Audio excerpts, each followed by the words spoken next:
Hello everybody, Antoine here for Simarchitecture and welcome back to the channel. Today we are going to Germany, and indeed we're building a palace inspired by the Neues Palais, which is located in Postdam in a state just next to Berlin. It is the so-called Brandenburg state, and this part of Germany is absolutely fantastic because it is full of palaces. Indeed, it was the former Prussia, so you probably know that Germany was ruled by a Prussian family, the Hohenzollern, in the 19th century, when the empire was proclaimed, and they built a lot of palaces, but also not only in the 19th century, but already in the 18th century, as the Prussians were getting more and more powerful. So the Neues Palais is probably the most impressive and massive palace of all the palaces they built. You have to imagine that there are about 30 palaces or royal houses that have been built, and they're all managed by one institution, which is called SPSG Museum. It's really interesting. They have an Instagram account where you can see all the palaces, and they're all absolutely fantastic. They're most of them made of marble, luxurious details.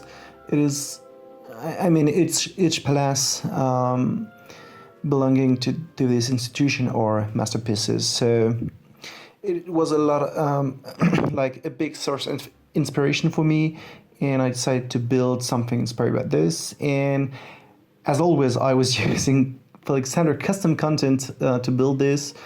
And I don't know if you know it, but Felix is actually German, so I know he made those custom content to create like the Petit Trianon or French buildings, but all this custom content were perfect to build this German palace.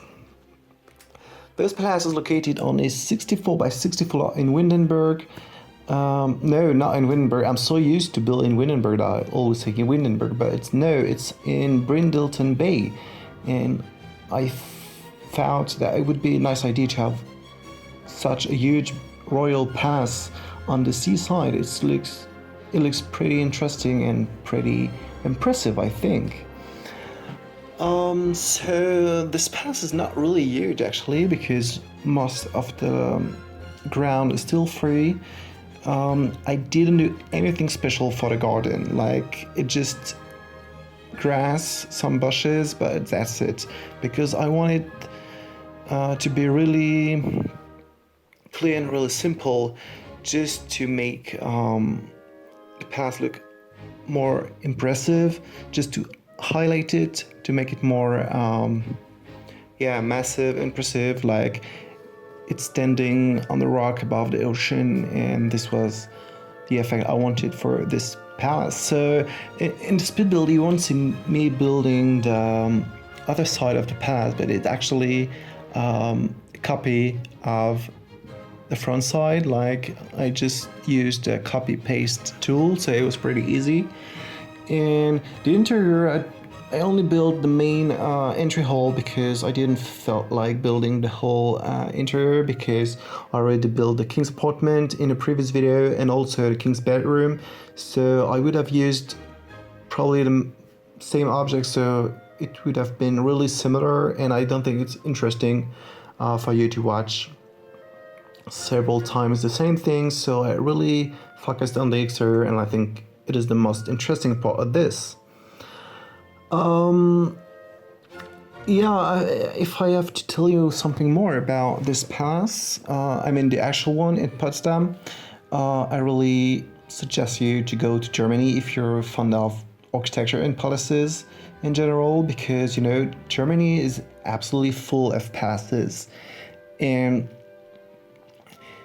it can be explained through the history of Germany, because Germany is Germany for only 2 centuries or even less, and it was before like a federation or federation that consisted of more than 300 independent states, or kingdoms, or countries ruled by princes, by archbishops, or so on. So there was actually 300 different countries, or maybe a bit more, and they were ruled by a king who had no power. It was not really a king; it was the emperor of the Holy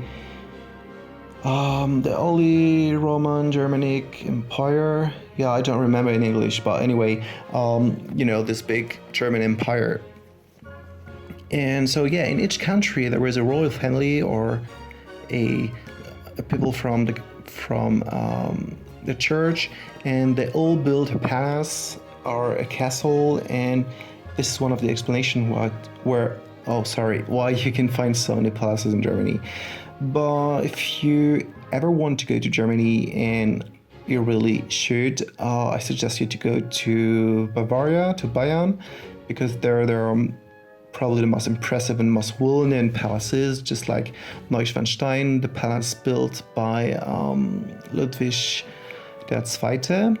And also there's a lot of big palaces, like the residence of Würzburg, which is one of the largest palaces in Germany.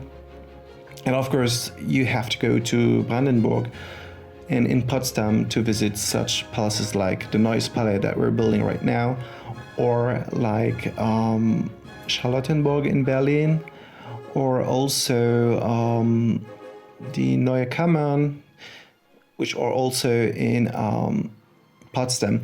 I'm sorry, I'm not really talking really clearly, but mixing some German words in English sentences just makes me want to talk in German, and it's really confusing for me. So excuse me every time I pronounce a German word, I want to keep talking in German, but I don't have to, because most of you don't speak German, I guess.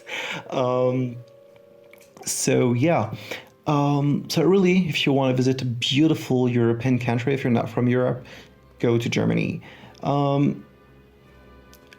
I don't mean skip France, but it's really different. Actually, culturally talking, we're quite close, but the architecture, the way of living is a bit different, and it's really interesting.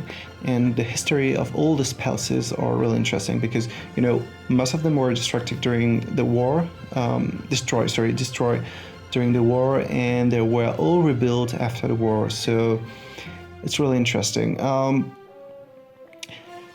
I promise the next build is going to be a contemporary or modern build, because I told you in the previous video that I would build something more traditional.